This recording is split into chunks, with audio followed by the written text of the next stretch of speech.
محمد وعلى آله وأصحابه أجمعين. اللهم علمنا ما ينفعنا وانفعنا بما علمتنا وزدنا علما وعملا وفقها في الدين يا رب العالمين وألحقنا بعبادك الصالحين آمين يا رب العالمين. يقول الله عز وجل: يا أيها الذين آمنوا اتقوا الله حق تقاته ولا تموتن إلا وأنتم مسلمون. This verse of the Quran we repeat very often in khutbahs, especially in khutbahs. Why? Because it is to do with the taqwa of Allah subhanahu wa ta'ala. A person who has no taqwa, meaning God consciousness or Allah consciousness. Anyone that is not conscious of Allah in every single moment of his time and his life, he can do anything. He can do any haram in the world. He doesn't have any limits. He doesn't have rights and wrongs. He doesn't have rights and wrongs. This is why we emphasize on taqwa so much. And Ramadan was a month which was the month of taqwa, which was the month of building in 24/7 the consciousness of Allah. I don't want to say the fear of Allah, because when you translate as fear, people think, oh, you should always fear Allah's punishment. No, that's not the Allah that we worship only. Okay, Allah's punishment is severe, yes, adhabun shadid, adhabun alim is there. But at the same time, He is Rahmanur Rahim. Okay, at the same time, you can't forget Ghafurur Rahim, Ghaffar. So, and He is Tawwab. So you can't forget that Allah subhanahu wa ta'ala, you have to put it on a balance of scale. Both have to be equal. A person, our ulama generally say, when they explain this, they say that a person throughout his young life, especially his young life, because when you're young, your blood is hot, you got energy, you got the power. At that time, the fear of Allah should dominate. A person should fear Allah more when he's young. When he's later on in his life and he's feeble and he's weak, at that time he must think of the rahmah and the mercy of Allah subhanahu wa ta'ala to be dominant upon him. Because at that time he's weak. He can't do the stuff that he used to do or he was able to do. Okay? So therefore, at the time when he's passing away, at the time when he's feeble, he's weak, he's half disabled more or less, when he's old, at that time, he doesn't have the ability to do those things anymore. Those harams, those things which he was able to do, he's not able to do anymore. Okay? But when you're young, you have hot blood. You want to go into this, you want to go into that, you want to do this, you want to do that. Okay? You got the power, you got the ability. So therefore, ulama say, when you're young, the fear aspect, the taqwa aspect of fear must dominate upon you. You must fear Allah subhanahu wa ta'ala more than just say Allah is forgiving, Allah is Rahim, Allah is Ghafoor, unfortunately, this is what happens. This is what happens. We become like this. We say, Allah's going to forgive us. Let's do it. Allah's going to forgive us. Allah's watching you. Allah's watching. How can He forgive you?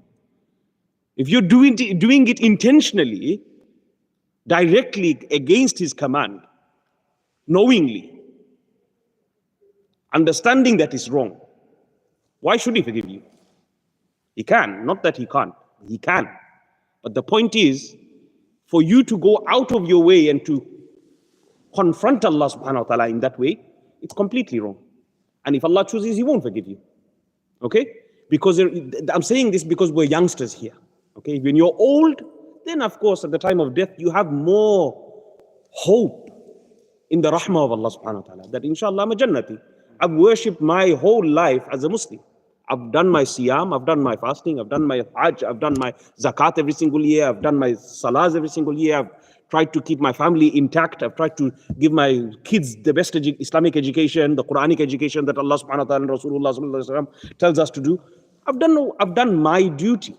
I've worked all my life, I've tried my best to do whatever I can. Now at that moment, when you're in that age, that's the hadith is when a person's beard goes white and gray. Those hadith is that the nur of Allah subhanahu wa ta'ala is on that person. And that person is forgiven. A person whose beard goes gray in Islam.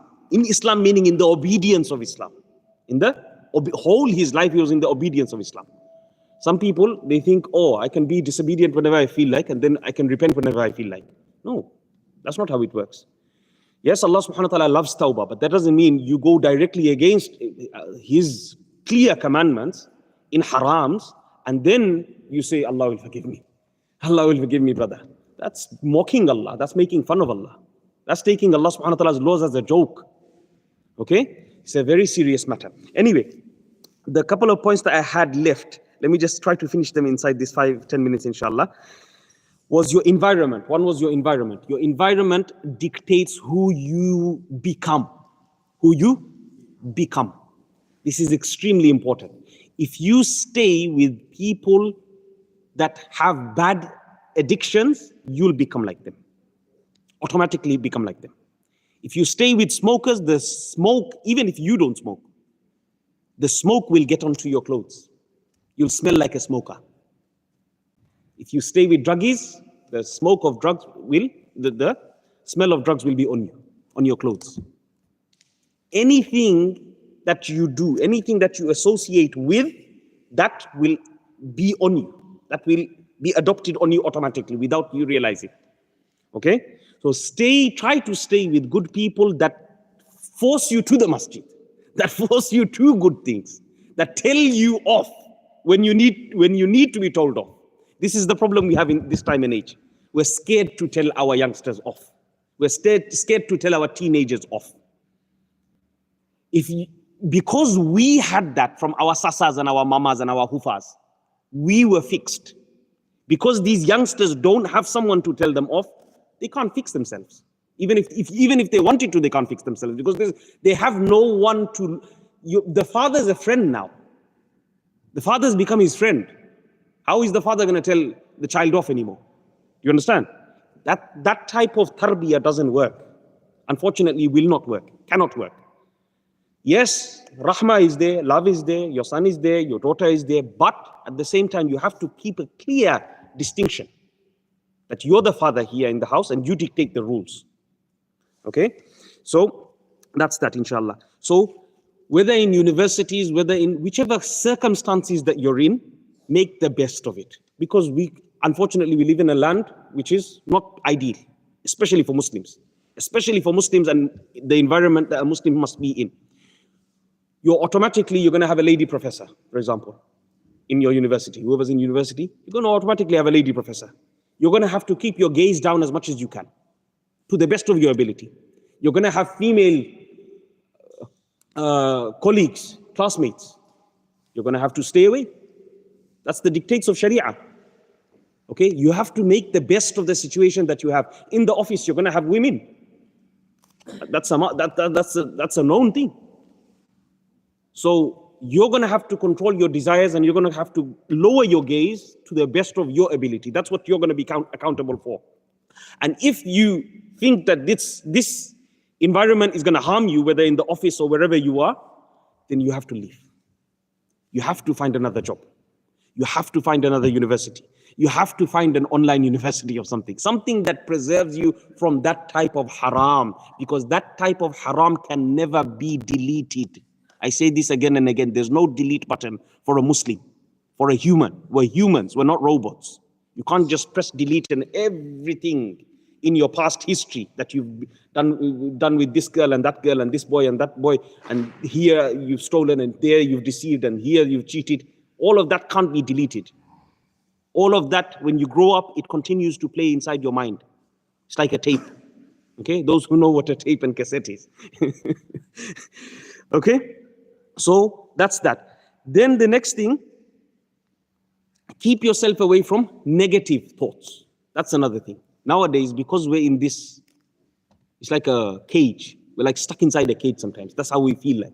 Okay, when you're stuck inside a cage and you feel like your rent is overwhelming, your council tax is overwhelming, the water bills are going crazy, double, triple the amount that you gave last 3-4 months ago. Your gas, electric bills are going skyrocketing like crazy. 1,000, 1,500 pounds is unreasonable. You're not even earning that. You can't even earn 2,000 pounds, and they want to make you bankrupt and put you on the streets like homeless people. But these are the types of difficulties that we're going through. So therefore, we're in a constant, mentally, they're trying to constantly fearmonger you. This is worse than getting beaten up. In fact, most of us will probably prefer to get beaten up, because if you get beaten up, alhamdulillah, after a couple of hours, you feel okay again. You can feel relief afterwards. Whereas in this mental prison that they've built on us, this is more mentally challenging for our youngsters. Okay, not I mean for us, those who are running the families, as well as our youngsters that are growing up. They're constantly going through this mental torture. Okay, this type of fear mongering from politics and from the Prime Minister. He announces something, Sadiq Khan announces something else. Automatically, Blackwall Tunnel's got £8 charge now, £4 going and £4 coming back. Constantly, you're in a mindset of just fear mongering, putting more taxes, putting more this, putting more that. Just constantly, they're putting you in a situation where you're feeling like you're cornered in one place. In these situations, you have to force yourself to go out and have a clear mind. Just breathe out somewhere. Okay? Breathe out. Why? If you don't do this, if you don't mentally keep yourself sane, you're going to go insane. You're going to turn insane. You're going to lose your mind. You're going to lose your kids. You're going to lose your family. Okay? And that's more severe than anything else. Okay? Try to keep yourself together, even though these times are harsh. These times are not easy. These times are not easy for anyone. Okay? I know this, we're all going through the same situation. Nobody can say otherwise, unless you're extremely wealthy. You know, extremely wealthy, more than 100,000 have already left. More will leave. And the burden of taxes will fall upon us. Okay? So, try to get away from any type of negative feelings. Any type of negative feelings will destroy you from the inside. This is why we have Quran. When you have Quran and you recite the Quran daily, wallahi, that 1 hour or that half an hour that you recite, see how you feel before and see how you feel afterwards. Complete difference. You don't even understand the meaning. You don't need to understand the meaning. Try it half an hour before how you're feeling, mentally just pressure it into one corner, and after half an hour, see how you feel. You feel relieved, you feel content, you feel cool. That same pressure that you were feeling goes away. Why? You read the Quran. That's the only small change that you needed in your life. That one Quran. Because you left that Quran, inna hadha al-Qur'ana mahjura, inna qawmi hadha al-Qur'ana mahjura. Because you left the Quran gave you distress. Danka. You left the Quran, Allah subhanahu wa ta'ala gave you a life of distress. Life of stress. Okay? Life of stress, difficulties, and mind games it's playing inside your head. So to get out of that mind game, try to replace it with Quran, have a fresh air, and try to stay away from negative people and negative thoughts. Thoughts play inside your mind. Okay? Try to stay away from those negative thoughts, inshallah. Jazakumullahu khair. Subhanakallahumma wa bihamdika nashhadu an la ilaha